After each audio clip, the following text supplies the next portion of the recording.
Que de regrets, c'est certain. Les Toulonnais tombent à Limerick après avoir livré un très grand match face aux Munstermen.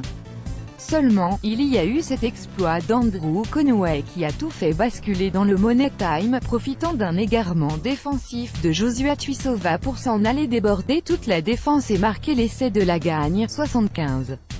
L'engagement y était, l'envie certaine, mais dans ces matchs de très haute intensité la moindre erreur se paye cash, surtout sur cette pelouse mythique et maudite pour les clubs français.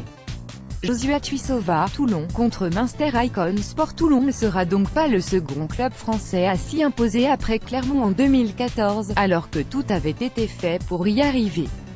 Mis à part une touche défaillante, les Varois se sont accrochés pour reprendre les commandes du duel suite à l'essai de Chris Ashton, consécutif à une chevauchée de Mathieu Bastaro bien servi après contact par François Trinduc, 65, 13-16.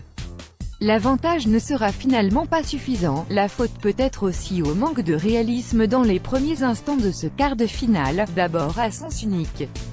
Un essai gag pour Connor Murray car c'est le RCT qui a pris les commandes après une pénalité, 10, et un drop, 19, d'Anthony Bello.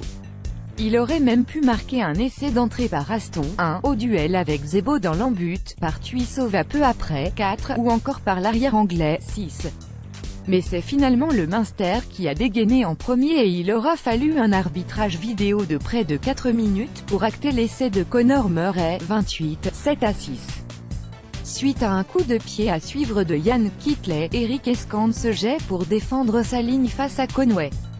Andrew Conway, Munster, marquant l'essai de la victoire contre Toulon Icon Sport. De ce regroupement le ballon sort, tout le monde le regarde et seul le demi de mêlée irlandais le joue dans les pieds de son vis-à-vis toulonnais pour marquer, à la surprise générale.